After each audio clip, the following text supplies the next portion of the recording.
सांगा. सगळ्यात मोठी संख्या कोणती आहे यामधली? बरोबर. किती आहे ती? 829. हां. आणि सगळ्यात लहान? नाही पुन्हा पहा. राधिका. हां. किती आहे? 135. बरोबर. आता याचा चढता क्रम लावा.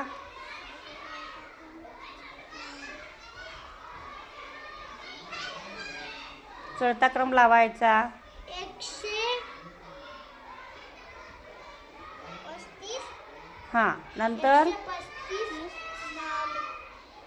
544. बरोबर. नंतर 16. 900 नाही रे बघा. 829. बरोबर. आणि उतरता क्रम? उतरता क्रम 829. नाही. 716. 544. 135. Very good. छान मस्त.